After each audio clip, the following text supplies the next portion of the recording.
Oh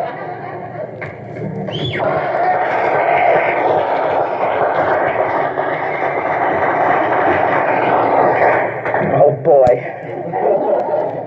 I'm Lee and I'm an addict. Your speaker this morning was in the program when I got to Narcotics Anonymous, and I met him my first meeting out of treatment, and I haven't been able to shake him since. He's meant a great deal to my recovery. He's got a hell of a message, and one thing I can share with you about Phil, I've never known him to say no to an NA request, and I learned how to work this program through people like Phil, and I'm eternally grateful that he's in this program, and I know you'll enjoy his message. Help me welcome Phil D. from Miami, Florida.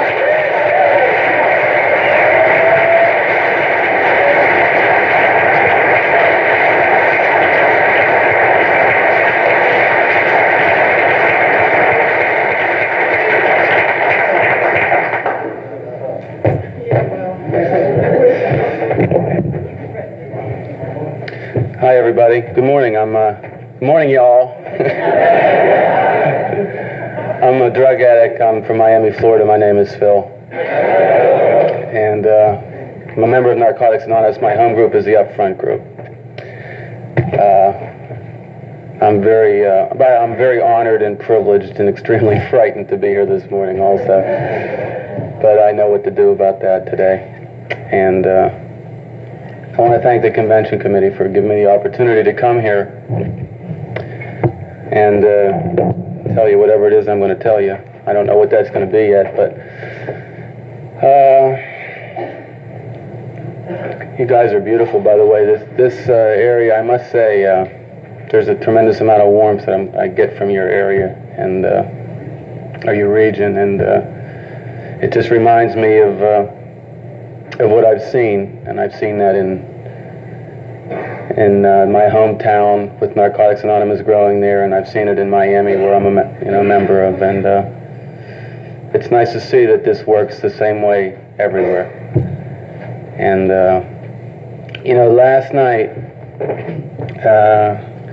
I got extremely touched. My favorite night at conventions, of course, is the banquet night, and I guess the roll call and the countdown. Of course, I've never quite seen it done the way it was done last night. By the way, I did want to add, I've always wanted to be from St. Louis also. But when the newcomer in the room, the guy that had the one day,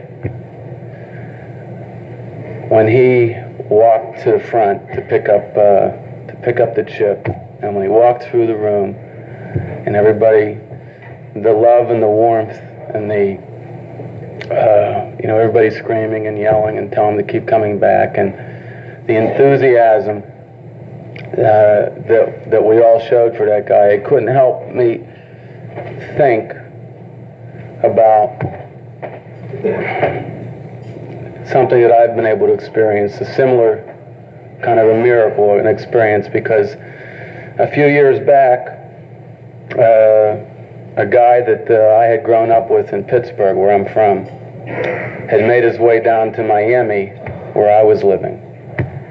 And this is a guy that I grew up with, and that I used with, and somehow or another, he found his way to NA, and he kicked the methadone habit coming around to NA. And in our Florida Regional Convention a few years back, when they got down to the countdown, he happened to be the guy in that room that had the one day. And there was about 2,000 people.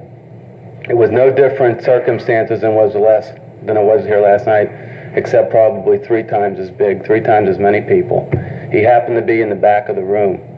That's where he was sitting. He had no idea that he was going to have to do this. It must have taken him 15 minutes to get the courage up when he realized that he was the one that had to come up to the front. And he started walking up the aisle, and everybody was hugging him, and it must have taken him 15 minutes to get to the front of the room to get up on that stage. And he picked up the white chip at our Florida Regional Convention. Getting the chills everywhere. Next week, he'll be celebrating his 5th anniversary. He's been clean since that day. Okay. And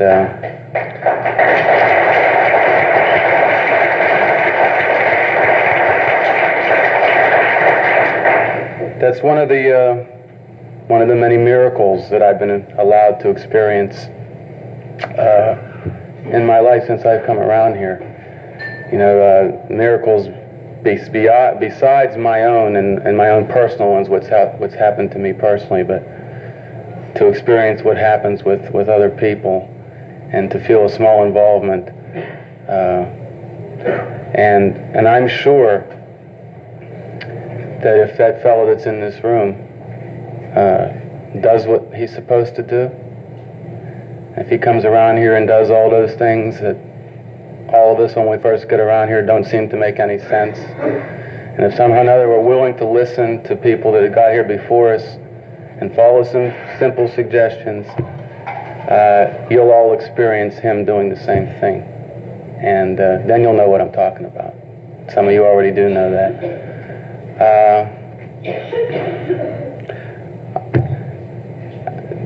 You know, today's June 28th. 8 years. All right, so it's not June 28th, okay?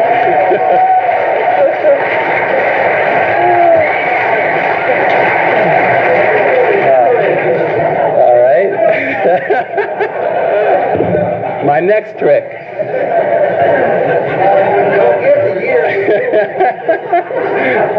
So get the birthday present later, all right? 8 years ago today, June 28th, 1979. Maybe this is a coincidence, I don't know. 8 years ago today, I got out of an intensive care unit at a hospital. I had overdosed, and I got out of this hospital, and I didn't know where I was going to go, because I had played that hospital game and detox game and treatment games for so long, and I had been enabled by so many people. I didn't know where I was going to go. I had nowhere to go. And 8 years ago today, June 28th, 1979, I left that hospital and I went to live in the Salvation Army in Pittsburgh, where I'm from. Who would have ever thunk?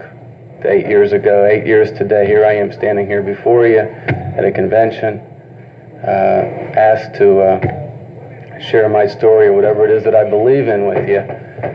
I don't know how things like this happen to me. Bless you. But, you know, when I met Leah, and we were both fortunate enough to serve on the committee for the World Convention number 11 down in Miami. The whole convention committee basically was made up of people that had a year or less. We were putting on a world convention, and most of us had never even been to a convention. We were planning something that we didn't even know what we were planning, because we'd never experienced it. And I mean, I remember standing up on the stage that they had the dais up on the stage, and it was it was Saturday night, and I looked out at all the people. There were like 900 people there. It was the largest group I'd ever seen. I mean, I couldn't believe it, and I could not imagine how somebody could get up and tell their story and be able to do this.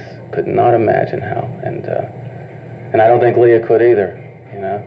And look at this. I mean, the years have passed, and we're both here, and we're both asked to be able to share with you here. So, if you're sitting out there and you're new and you don't understand, and you're scared and wondering, will I ever be able to do that someday?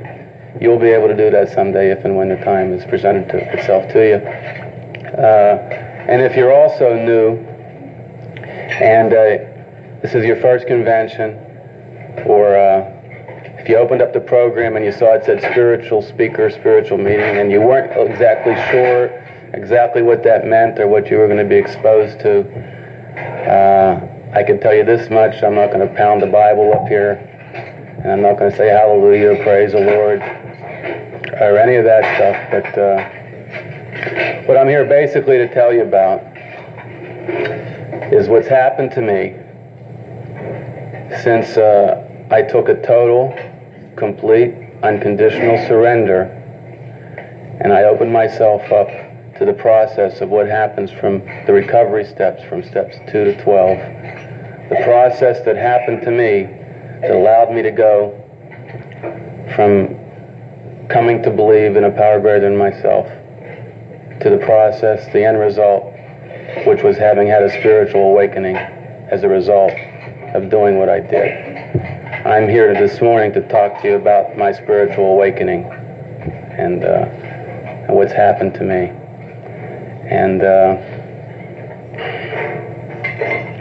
just a little bit, just to go back and tell you about where I come from real briefly.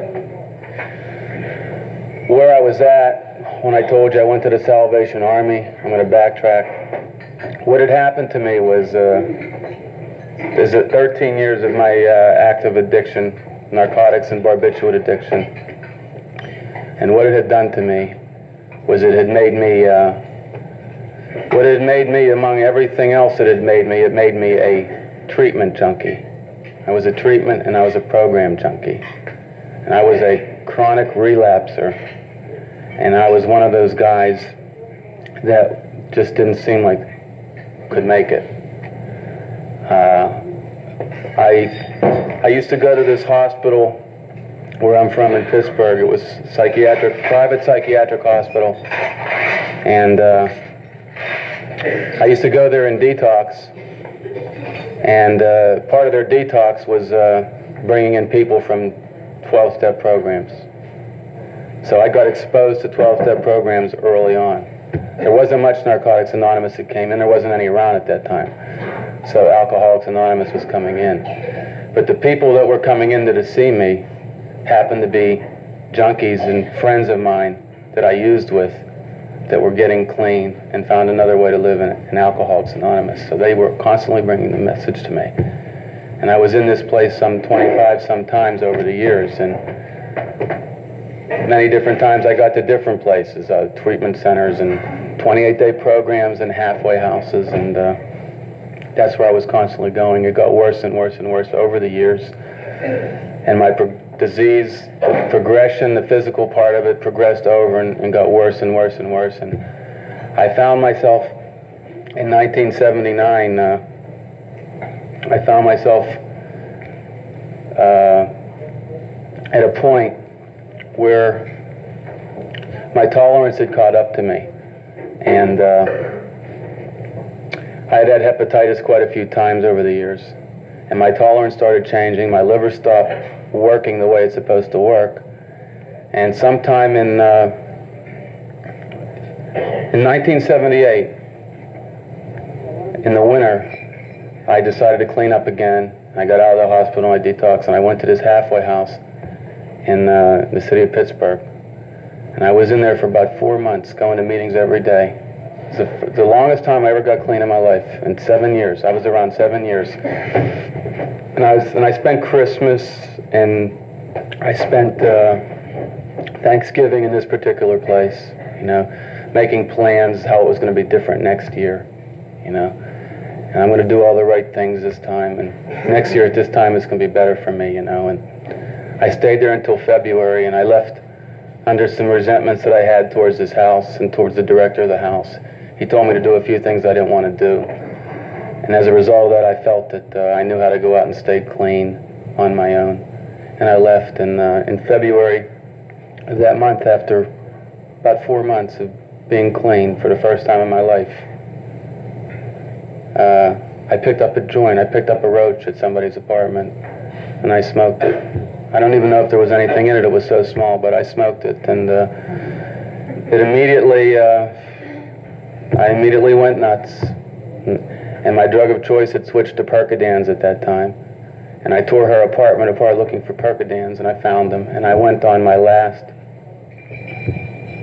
4 or 5 months run from that point on. That was in February. And in the next 3 or 4 months, what started to happen was I started overdosing. I just want to tell you, what I'm building up to is to tell you where I was at exactly, what it took for me to surrender. Might not take you what it took me, and I only hope and pray that it doesn't take anybody in this room what it did take me to surrender. I only thank God that I was fortunate enough to be given all those choices and all those opportunities to be able to keep coming back. But what happened to me was that I started overdosing. I went on an overdose run for the next 4 months. I had a string of 4 different overdoses. And I was overdosing on small amounts of drugs. In fact, I was taking a couple Placidil, all right? And I used to take bottles of them. I used to eat them by the handful, eat them all long as I wanted to. And I picked up 2 Placidils, and the next thing I knew, I woke up in intensive care 6 days later, okay, with the tubes in me and everything else. And this happened, and it was a little bit scary. It was scary to think that I could actually die from just taking a little bit of drugs. And I got out of the hospital and went to a meeting or 2, and a week later I took a couple more Placidils and the same thing happened to me. And I woke up in the same hospital, in the same intensive care unit. See, this was the hospital I used to go to detox all the time. But now I wasn't going to detox anymore, I was going to intensive care now, okay? And I woke up in there, and all my friends from the program and all that I had built up over the years, sponsors and all those people, they came to see me, and they started making plans for me. What are we going to do with this guy now? And they all pulled together, and they got me to go to this one treatment place that I had never been to, and had a long waiting list and everything else, and I had no funds, I had no money. They found a way to do that, and they got me up to this treatment place, and I went up there. I'd overdosed twice in a few weeks. I knew that I couldn't stop using drugs. I also knew that if I picked up again, I was very probably going to die.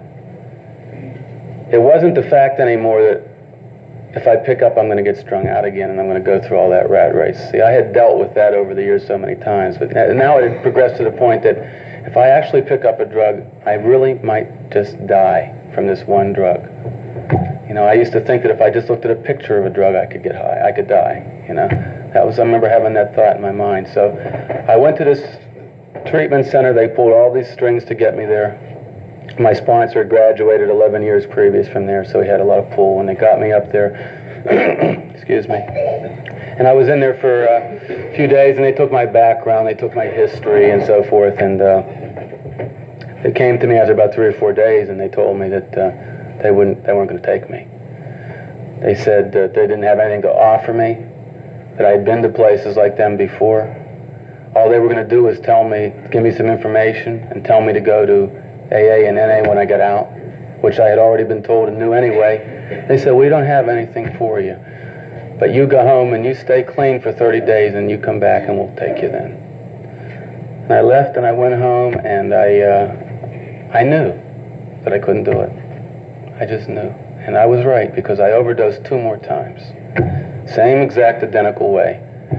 And on the third one, when I overdosed the third time, this doctor who had been seeing me all those years, all those 7 years or so that I was coming in and out of the hospital, and he was more than a doctor. He was like a father. He was like a friend. He was all those things. There was a guy that truly understands.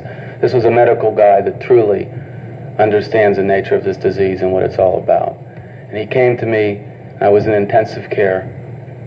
And he came to me and he looked at me and he just shook his head at me and he said, Phil, he says, I've had to make a decision that I don't like doing, but every now and then people in my position have to do this. And he said, I've made a decision that I can no longer contribute to being enabling you any longer. And he said, you are on notice.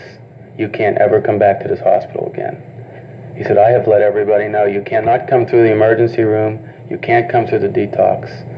He said, He said, the only way you'll ever get in here again is DOA. He said, I hate to say that to you. I love you. That's the way it is. You know what you have to do, and you have to do it.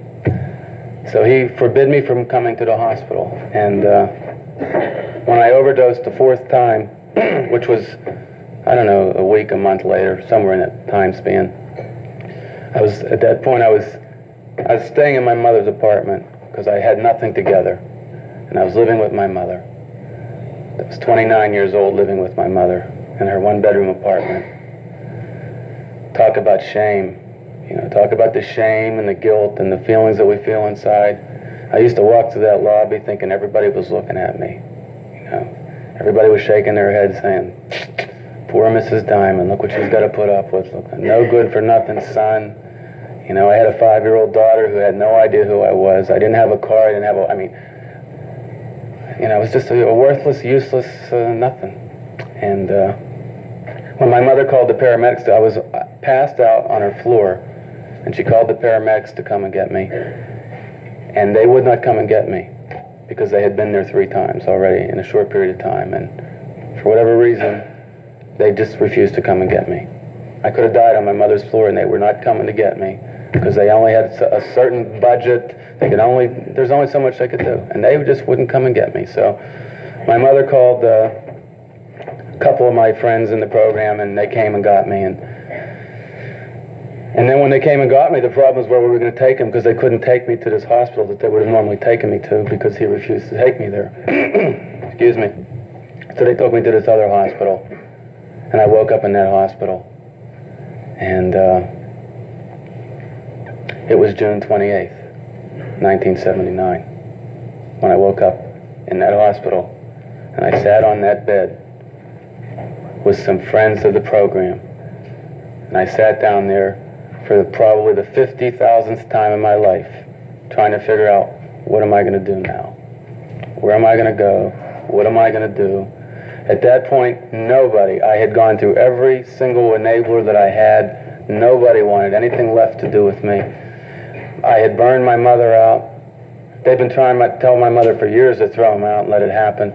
She wouldn't do it. The only thing that finally even worked on her was she finally threw me out simply because she just was scared to come home and find me dead in the apartment. She couldn't deal with that, so because of that, she threw me out, and that's when I went to the Salvation Army, and I picked myself up, and I went there, and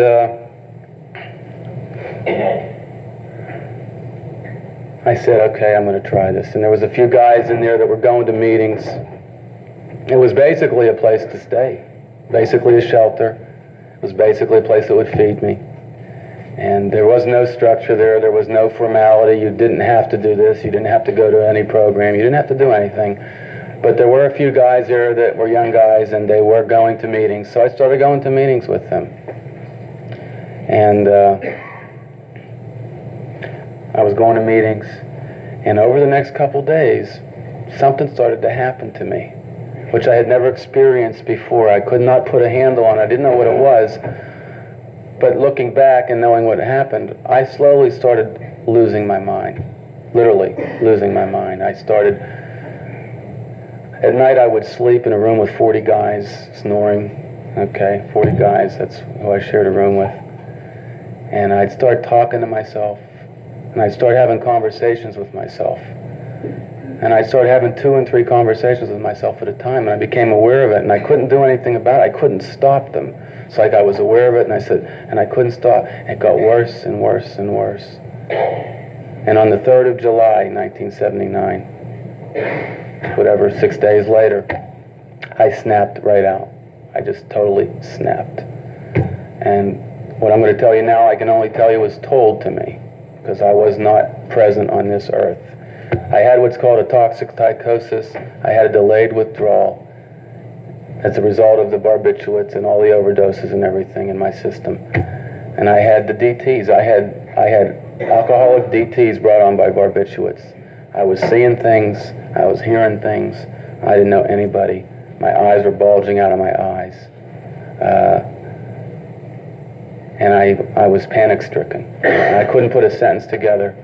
And I guess they got a hold of this doctor that I was telling you about that wouldn't take me back anymore. got a hold of him, and I guess they told him what happened. I guess they told him I'd been going to meetings and I was trying. And I guess he came and saw me, and he took me back to the hospital. He said he'd never take me back to. And they had me in a straitjacket, and they had me tied down. And for the 6 days that I went through that, they didn't know if I was ever coming out of it. I didn't have to come out of it. I could have been that way for the rest of my life.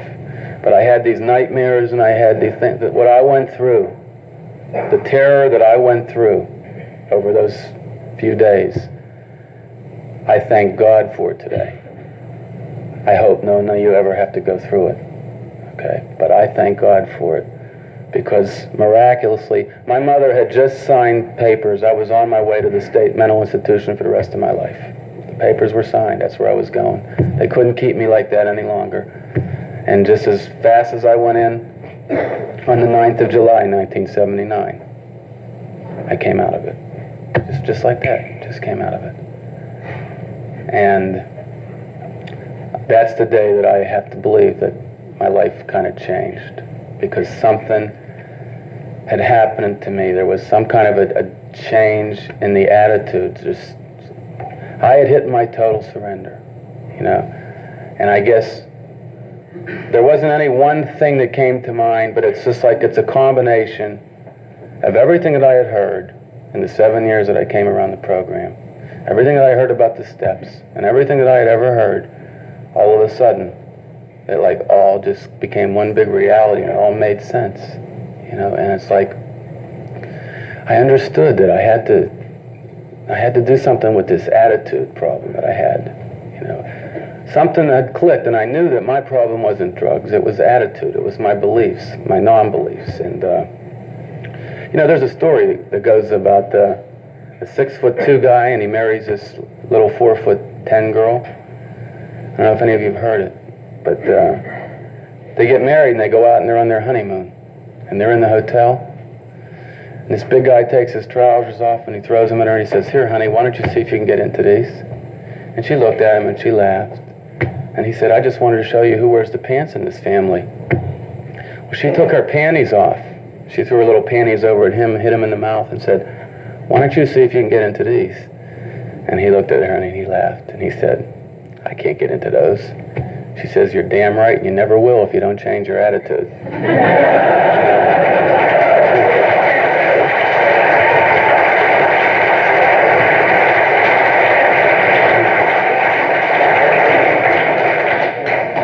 And we could all change our attitude that easily to adapt to what we want to have done, you know. But it's a little bit different coming in here, you know what I mean? It's not quite so clear, it's not so precise, all right? And what had happened to me was I understood that I had to have some kind of faith. That was the missing ingredient. As I look back over all my failures and all my attempts, you know, I never had that faith and I never had that hope. And the God thing of the program, and it scared the hell out of me, and I had all this resentment against God.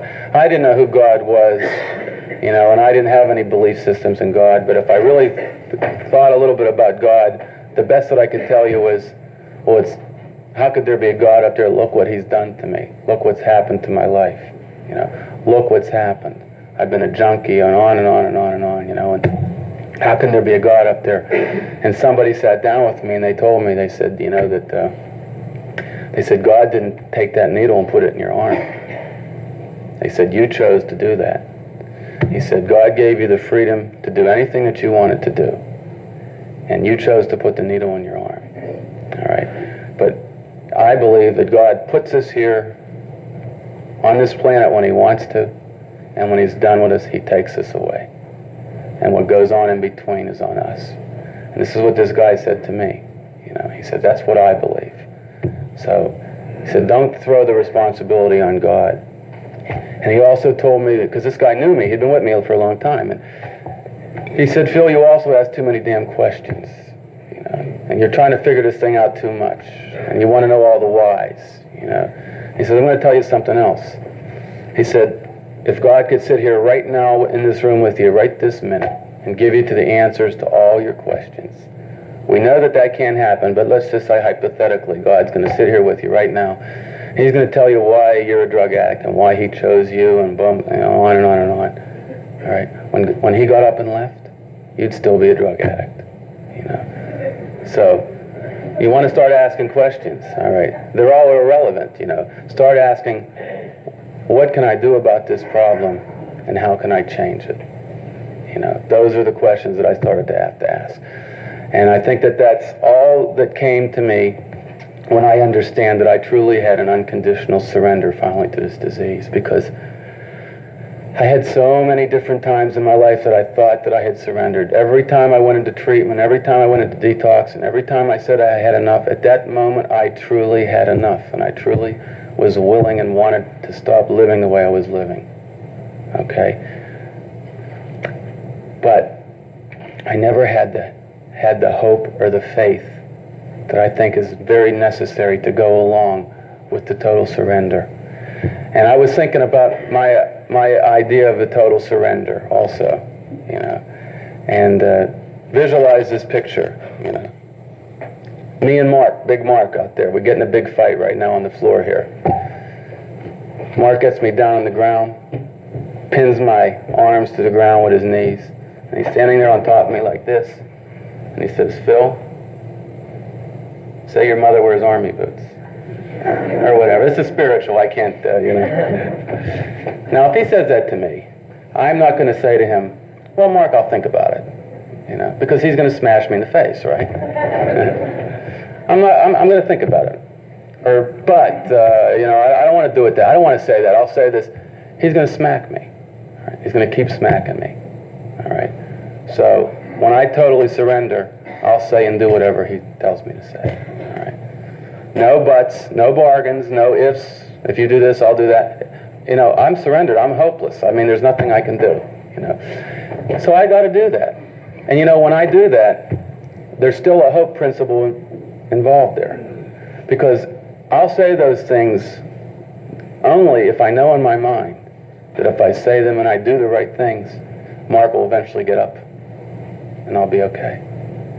Now, if Mark wasn't going to get off my knees, and he was going to stay on my arms for the rest of my life, after a while, what would I do? I'd just say, go ahead, smack me, do whatever you want. The hell with it. That's what I did 1,000 times in my addiction. I had questions, I had buts, But when I finally totally surrendered, I finally understood in my own mind that I had to have some hope. All right? And I had to have some faith. You got to have that when you totally surrender. You got to have a belief that if you do this and you're willing to do certain things, that it can get better. And that's what I did. And I left, and I put my life at that point on that hospital bed. I kindly understood that I had to do things another way. I was going to have to finally listen and do things that I didn't understand, things that I didn't necessarily believe in. I was going to learn how to take direction. I made a commitment to go to a long-term halfway house setting in Youngstown, Ohio, which I went to at that time. And although we don't endorse treatment centers or halfway houses or any of that, it's part of my story. And part of the things that happened there to set my spiritual foundation are necessary for me to talk about. But I made a commitment to go to this place, and I made a commitment to myself to go there for a year and spend a year of my life there. And I told myself at that time that I wasn't going to want to do any of the things that they told me to do. And 9 out of the 10 things that the people in charge were going to tell me to do, I wasn't going to want to do. But I made some kind of a commitment to myself that I'm going to do it anyway. I'm going to find a way to do it anyway. And I'm just going to tell myself, if I do the right things, if I don't pick up and I go to meetings and I do what that I'm supposed to do, it's going to get better for me. I truly didn't believe it. I really didn't believe it would ever get better. I thought my life was beyond getting better. I was willing to admit that maybe I could stop using drugs, but my life the shambles that it was in would never be able to be repaired. That's what I truly believe. But in spite of what I truly believed, I didn't act on it. And I tried to change my thinking. And I tried to tell myself that it would get better. And I tried to tell myself that things are temporary, and wherever I'm at in my life today, it's not for the rest of my life. It'll pass. That's just, I need to do whatever I'm doing today. And I went to this particular place, and I thank God for it. God sent me there. And God put the person in charge of my life there. He took this little old lady who was a recovering alcoholic about 8 years, and he made her my counselor. There were 5 counselors there that I could have had, and they were all like pieces of cake, all mushy, except for this one that I got. And she was my counselor, and she put me on a program that had to test my patience, my tolerance on a daily level.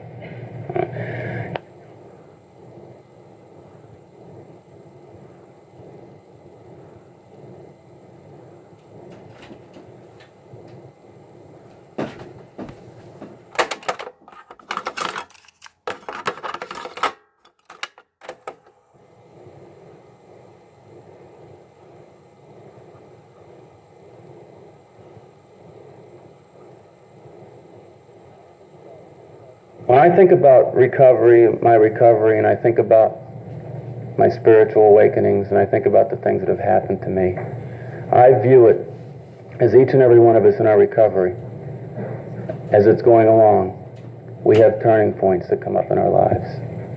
And we don't know that they're turning points when they come up. But they're usually situations where we find ourselves in a tug-of-war situation where we might want to do something our way as opposed to the other way. And my first real turning point, and I had no idea at that particular time in my life when it came down how important it was going to be to me someday. But what had come down was that I had been in this house for about 4 months, and my little girl's birthday came up. And it was October. So I went to this house July 9th. And in October, I started to visualize my daughter's birthday coming up in the middle of the month. And I had to go home. I was about 90 miles away from there. That's where the halfway house was at. And I wanted to go home. I knew my counselor wasn't going to let me go. I knew what she was going to tell me ahead of time. But I finally got enough courage up to go up to her and talk to her. And I said, Alma, Melissa's birthday's next week. I'd like to go home for it. And she said, well, how old's Melissa? I said, she's going to be 5. She said, where have you been for her last 5 birthdays? Well, I got a little angry, needless to say. And I looked at her, and she said to me, I know you want to go home. I understand. She said, I know you want to be there, and I know you want to make good, and I know you want to show everybody how well you're doing. Okay, I understand that. But you need to keep your priorities right here. And if you do what's necessary, and you stay here and you keep your emphasis on your recovery and on here, and you work this thing out, I guarantee you, she said, the time will come when you'll have a relationship with your daughter and all that stuff will happen. I didn't want to hear it. In fact, I ran out of her office. I slammed the door, and I ran out, and in my mind, I got that addict mind. Need I tell you everything that was going on in my mind? You probably can all visualize exactly how you would handle that situation. Well, I was there 4 months already. I was clean. I knew what to do. I knew where to go. On and on and on and on, Who's this lady telling me I can't see my daughter? She's punishing me. How can this be? These were the things that were going on in my mind. But I left that room and I walked out and I took a little walk around the neighborhood. I'll never forget that day. It's so vivid in my mind because I took a walk around and I started saying the Serenity Prayer over and over and over. And I went on about a 15-minute walk. I said the Serenity Prayer over and over and over. And I guess it had got me in in a calm state of mind. And I walked back into her office, and I sat down with her, and she looked at me and she says, Phil, she says, I understand that you're angry and you're upset, but you know, you're not mad at me. You're mad at the situation. You're angry you have to be in this situation. You're having a hard time accepting it. You don't want to deal with it, and I understand that. She says, you're not angry at me. You're angry with the situation. Just accept it. You stay, and you do what you have to do. And she said, the day will come when all that will come to you. I didn't really believe her. Somehow, some way, I stayed at that halfway house. I didn't leave. I had no idea how important that day was going to be to me someday in my life. And I even went back to my room, and I could not understand why I was staying there, what was keeping me there. And I knew that something was happening, you know. And, you know, in time I left there, and I moved down to Florida. And I got involved down here, you know. I got involved in the NA program and the growth of it down there. And I started, the involvement in the program is what saved my life. And I was talking about this with Leah the other day. I feel very fortunate that I came into the program when there was just 5 or 6 people in my area. Because I didn't volunteer any service by choice, you know. When I walked in the room, I was new, and they basically said, a new guy. We don't have to make the coffee anymore, you know. And that's how I served, you know, and I was brought in to serve, you know, and not only that, that was a complete parallel to the growth of the fellowship in my area, too. And I got in early in my area, and as a result of that, the program had become my life. I mean, I had managed to put all the other things in my life on the side, and all the fears and worries about money and family and all these things. I lived with them on a daily basis, but I just worked the Narcotics Anonymous program the way it is supposed to be worked. My life was a service. And I was in every service that you could possibly be in, you know. And it was good for me because it's what gave me self-esteem. It started to get a little bit of self-respect. People started to count on me, and people started to trust me. They started to believe in me. Started to ask me to sponsor them. You know, that's complete insanity, you know. Somebody asking me to deal with a situation, you know. I still see the guy with the armbands in the hospitals, and I still see the sponsors shaking their heads, and that's what I see, you know. People actually want to know stuff from me. And, you know, so things started happening, and I started feeling good about myself. And I started to call my daughter on the phone. She was living in Pittsburgh. I'm living in Miami. Started calling her. I'm starting to build up a little bit of a communication with her, you know. Started calling her, and, you know, my daughter, she didn't know who I was. She used to call me Philip. She didn't know what to call me. She didn't know to call me Daddy. We started talking and communicating, and she would call me Philip on the phone. And I would just long for her, please just call me Daddy someday, you know. Or I talked to her mother about that, and she said, don't worry, someday, you know, it'll happen, you know. And it happened someday, you know. One day, out of nowhere, she just said, goodbye, Daddy, you know, when we got off the phone.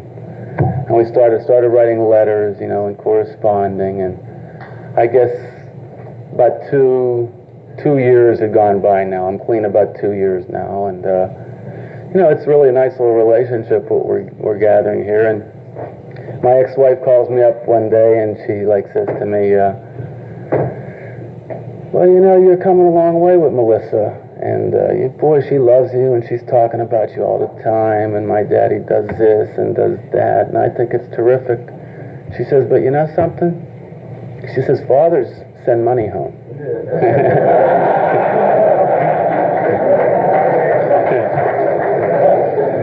She said, don't you think it's time you start sending some money home? And I didn't. I said, no, I don't want to do that.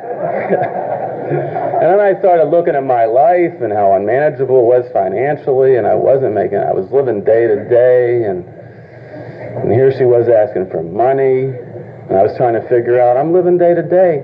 How am I going to send $3,000 home every end of the week? Every week. I didn't understand. I was just so sick that I had no understanding of what she was trying to tell me. I had so much guilt from where I came from that I thought I had to make up for everything that I had, not given them over the years, and that's not what it was about. And I sat down with somebody a little wiser than me in this program, and she sat down with me and she said, did you ever think about just sending $5 a week home? No, I never thought about sending $5 a week home. And after she told me it, I still didn't think about it, because that doesn't make sense. What's $5 a week going to do? And she said to me, it's only a matter of being consistent, of being trustworthy, being responsible. That's all it's a matter of, all right? She says, start sending $5 a week home. Made no sense. I started doing it. Started sending $5 a week home.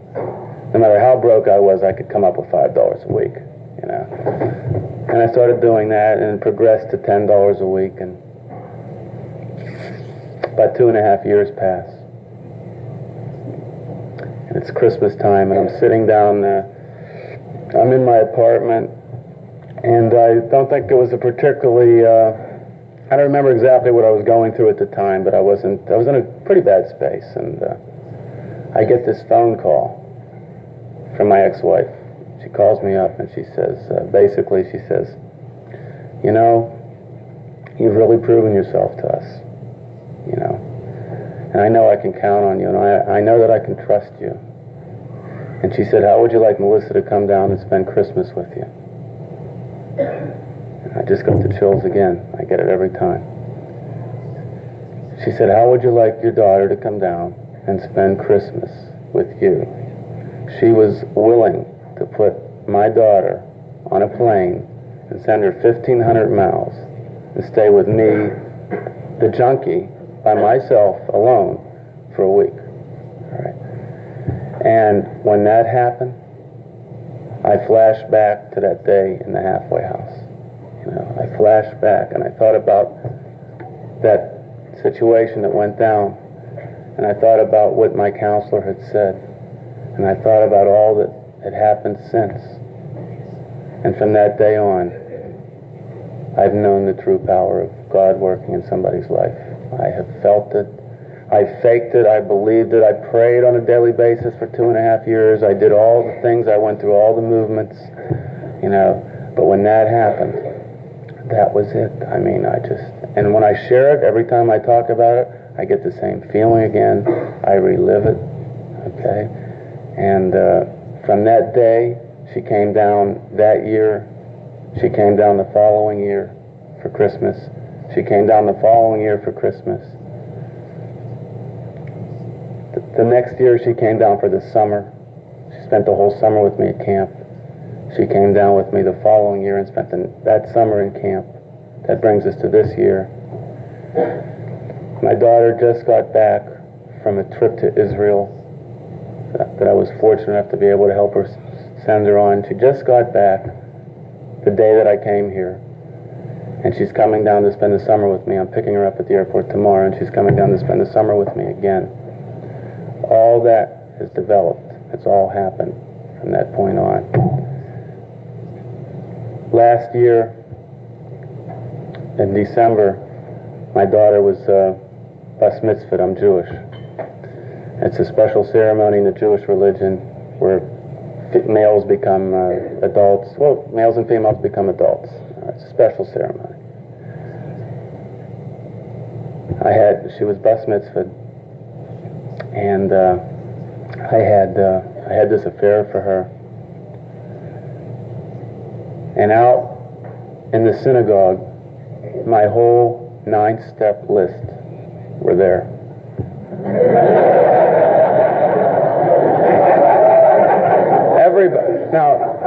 Everybody that was on my list, except for the ones that couldn't be there, were there sitting there. All right. And the amends had all been made. I don't want you, I mean, it's like the amends had been made and taken care of. I'm not saying that they were there and that was the first time I had seen them, because that's why I knew I had to make amends, to not let situations like that happen. You know, when am I going to run into somebody and have to deal with it? So they'd all been made, and they were all, it's like, they were all proud of me, you know, and they were all there for me. And I got a card last week on Father's Day. My father's birthday was June 16th. My father, who I had owed the greatest amends to, who was my chief enabler, on April 11th, 1971, my father died in a fire at our house. It was a result of him taking too many sleeping pills, smoking in bed, and the house catching fire. And that was in the prime of my addiction. I had made him a complete maniac. And I was convinced from that day on that I was the one who killed my father. You know, because the reason that he had to take the sleeping pills was because he couldn't sleep for what I was putting him through. And, you know, for the next 9 years that I used, basically every time that I shoved that spike in my arm, what I was saying to myself is, you're no good. You've hurt everybody that you've ever been involved with in your life, and you killed your father. You know? And that's the way that I felt about myself. And I had an opportunity in about my 4th or 5th year, when I found myself making my amends, to go out and talk to my dad. He's buried up in Pittsburgh, so it was just at a time when I was going up there, and I didn't know how to do this. You know, I wasn't sure how to do this. My sponsor told me to go talk to him at the cemetery. And I was going up there for, I think it was like a 2-week stay, and I had initially said, I'm going to do it the first day that I go up, you know. Well, you know, as well as I know, that I was about ready to get on the plane when I finally walked out to the cemetery, you know. And I had all these pictures in my mind. I had all these visions about how difficult this was going to be. And my mother said she would drive me out there and come with me. I said, no, I didn't want her there. I didn't want her getting emotional. It was going to be emotional enough. And I had all these ideas in my mind. And I went to the cemetery, and it was the middle of the winter, and there was snow everywhere. I couldn't find the headstone. I'm brushing snow off to find the headstone. There was nobody in the cemetery. It was just like, I think I was the only one there. And I sat down at his grave, and I started talking to him, you know, and I felt this overwhelming peace that I cannot describe to you. It's like I knew he was there, and I knew he was listening to me, and I knew that everything was okay. I knew that he forgave me. I knew that he understood what was going on.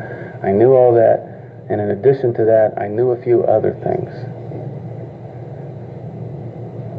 What I finally knew, what it had taken me all those years of addiction, and probably 4 years clean, and 9 steps in this program to finally figure out.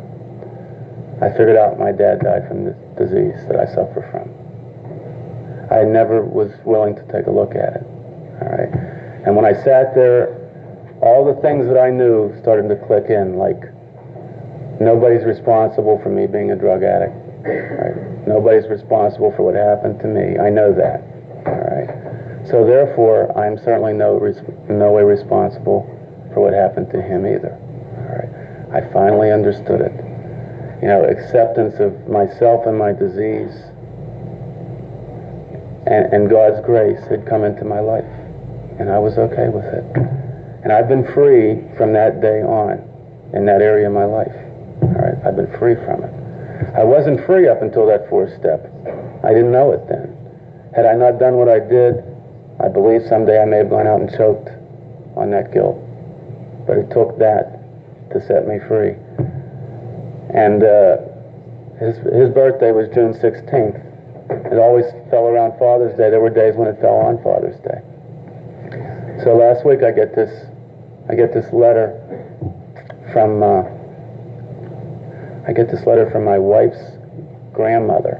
So it's my daughter's great-great-grandmother.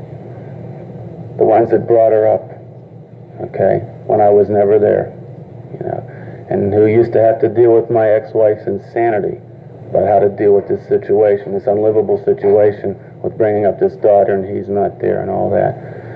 And I get a letter last week for Father's Day wishing me a happy Father's Day, telling me how much she loves me and how proud she is of me, and telling me that she knows that my father's proud of me and that he knows too,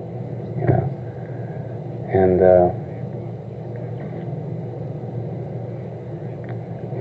I've had so many things like that happen in my own life that until you start to experience them yourself, you probably don't know how to deal with hearing them, But they do happen, and I believe that what I've been given is truly a gift. Okay, that surrender, that blind faith, the blind faith that has become my own faith. It's made me a believer. Okay, it's given me a God that I understand. And it all came because I was a down-and-out junkie dying out there, and I was able to find another way. But there's a story about a violin that I like to tell. And some of you have heard it, some of you may haven't. But it's a story about this old violin. It was battered and scarred, and the auctioneer thought that it was barely worth his while to waste his time on the old violin, but he held it up with a smile. "Now what am I bidding, my good folks?" he cried, "and who'll start the bidding for me? $1 a dollar, and who'll make it $2? $2, and who'll make it $3? $3 once, $3 twice, and going for $3. But no, from the room far back, an old gray-haired man came forward, and he picked up the bow. And wiping the dust from the old violin and tightening the loose strings, he played out a melody that was so pure and sweet, it was sweeter than any of the angels in heaven could sing. Then the music ceased, and the auctioneer said in a voice quiet and low, "Now who'll start bidding for the old violin?" And he held it up with the bow. "And who'll make it $3? 3,000 once, 3,000 twice, and going and gone," said he. Well, the people cheered, but many of them cried because they couldn't quite understand what was it that changed its worth. And somebody replied, "By the master's hand." And many a man with his life out of tune, he's battered and tattered with sin, he's auctioned cheap to the thoughtless crowd, like that old violin. A mess of pottage, a glass of wine, a game, and he travels on. He's going once, he's going twice, he's going and almost gone. But the master comes, and the foolish crowd can never quite understand the worth of a soul, the change it's brought when it's touched by the master's hand.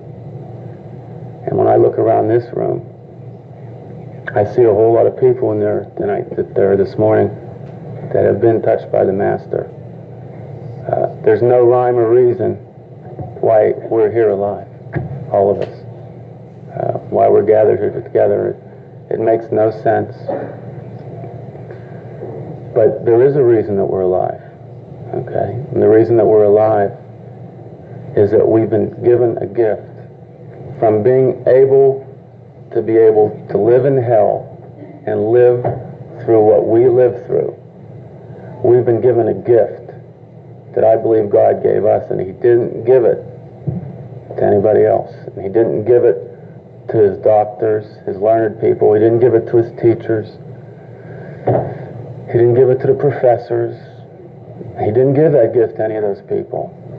The gift that he gave us, and the gift that he gave to the drug addicts, was he gave us all the ability to be able to reach down into the soul and the gut of another sick and suffering addict, and to be able to somehow help heal their souls. That's the gift that we've all been given. That's where our responsibility comes. When we learn that that's our gift, and when we learn how to use it, And when we learn what to do about it, that's when everything comes to us. It's in the giving that we get the receiving. I got to tell you this situation that I think about quite often. And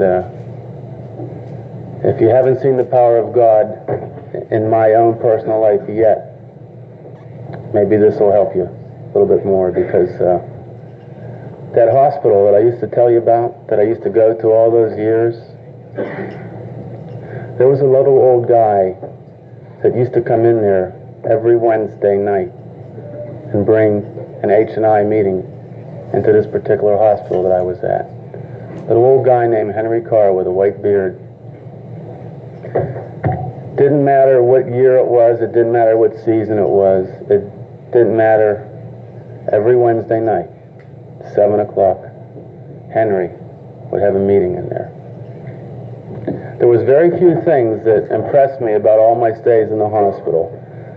I didn't remember the literature, and I didn't remember anything that they ever told me, but this made an impression on me, all right? That this guy was there every Wednesday night. And one time, I started talking to him when the meeting was over. And I went up to him, and he'd known me, he'd seen me there. I guess this was probably probably the 4th or 5th year. I was like his captive audience. I was always there, And it took me 5 years to talk to him, I think. And I talked to him one day, and he went a little bit further into his story, and he told me that he had about 2 years at that time, I believe. And he told me that it took him 10 years in and out. He was a relapser for 10 years, he told me. So he told me he knew that what I was going through, and he understood, and he told me that, I'm going to tell you something. It's people like us, the hardheads. He said, the ones that have a difficult time. He said, it's us that when we get it, we're the ones that are committed to service work and carrying the message and come into institutions like this. And he made me a promise. He said, I know that God's got something else in store for you. Okay? And one of these days, you're going to be doing the same thing. I got clean a couple years later after that. I mean, I certainly never remembered that conversation. He just made me that. Now, in my time and in my service work in Miami, I had the privilege to get involved with a meeting in a halfway house, and probably the closest type of a institutional environment to the one that I used to go to where he was at. Probably the closest one that I could have ever got involved in service. And I never thought about that. Just got involved there, and I'm doing this meeting 3, 4, 5 years. I don't know how long it was. And one night one of my speakers didn't show up, and I started talking and telling my story, and I started talking, and somehow or another I thought back to this situation. I hadn't really given it any thought, and over the years I thought back to Henry being there all that time and what he had said, and then it dawned on me. I'm sitting there and I'm in this meeting and I'm thinking, this meeting, it's on Wednesday night. It's at 7 o'clock. Same time, same day, okay? If someone can explain that to me when this meeting's over, okay, come up and talk to me. If there's not a power, if there's not something up there that's in control,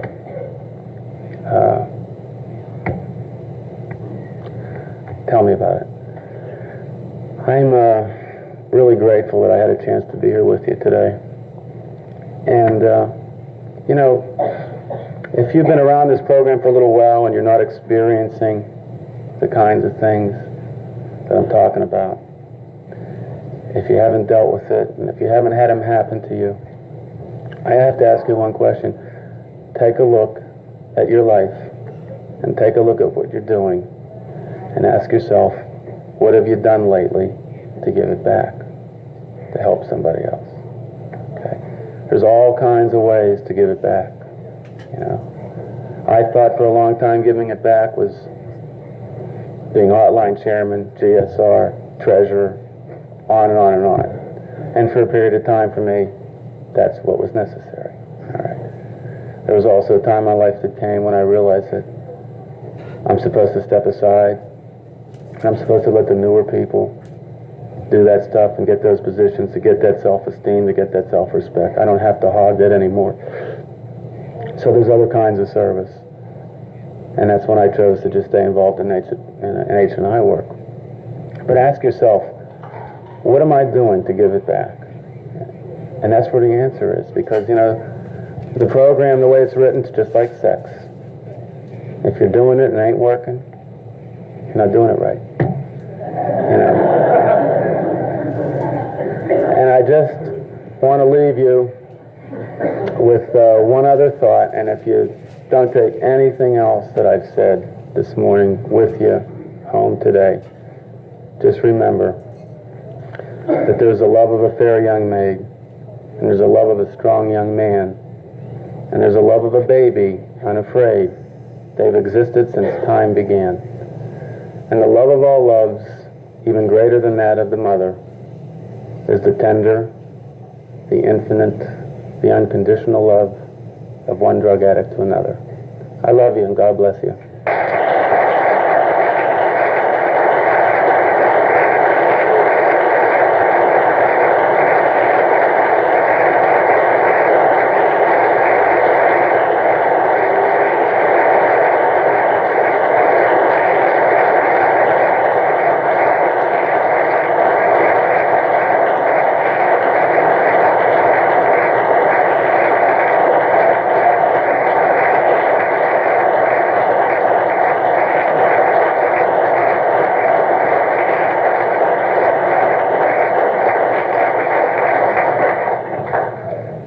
Phil, I love you. That was great. I got a lot out of it. I've asked Keith to